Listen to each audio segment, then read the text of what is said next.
So $105 per working week that you would spend on commuting, even with an older car or not, you're not paying with financing, that kind of thing. Over a year, that's $5,250, $5,250. So as you may know, I live 2 miles from work right now, and I bike each day to and from work, so I bike about 4 miles a day. I've been kind of thinking, so I live in South Bay of San Francisco, and I've been kind of like thinking in my mind, oh, would it be cool to really live inside the city, but you would have to commute to work.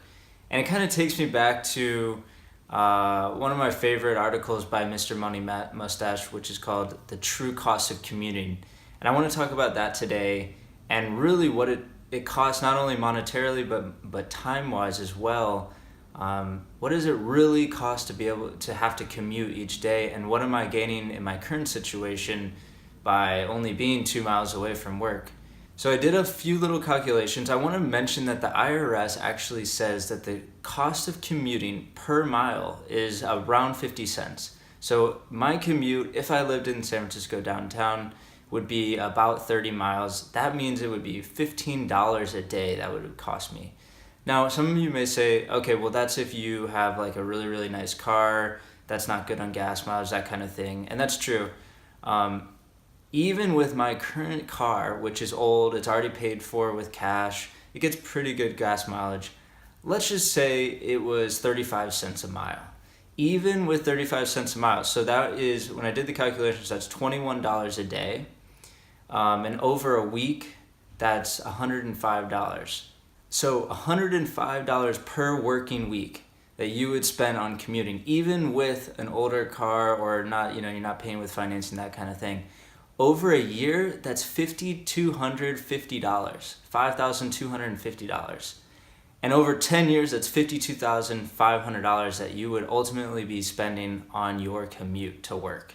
So I did a few calculations just wanting to see if we instead invested that $5,250 per year and we got a 6% return.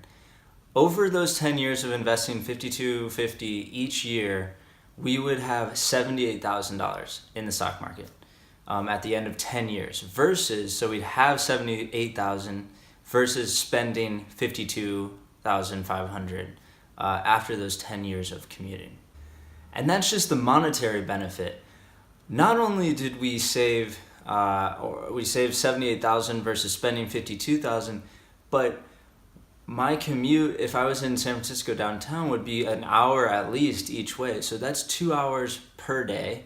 And over a week, that's 10 hours. That's more than, or about a whole working extra day that you spend in the car just commuting. And so if we spread that out over a year of doing this, of working, we're looking at an extra 500 hours of work per year, which equates to, for an 8-hour day, 62 and a half extra working days that you just spend in your car commuting. And over a 10-year period of time, that equates to 1.7 whole extra years of work that you spend in your car.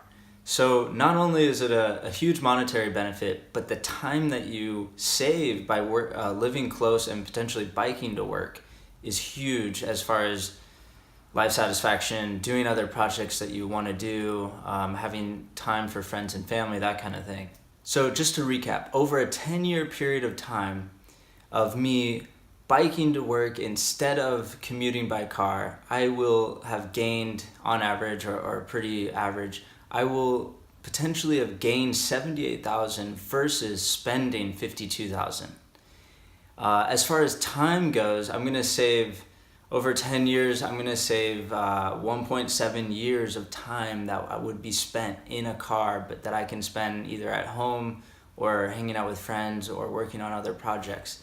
And as far as a physical activity, in a given 10-year period of time, if I kept biking these 4 miles per day, I would bike around 1,000 miles per year, or 10,000 miles per 10 years, which is a huge physical benefit and a great workout.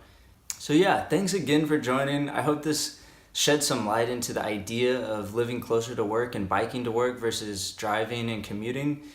Helps the environment, helps you monetarily, physically, time-wise. You get so much extra time back.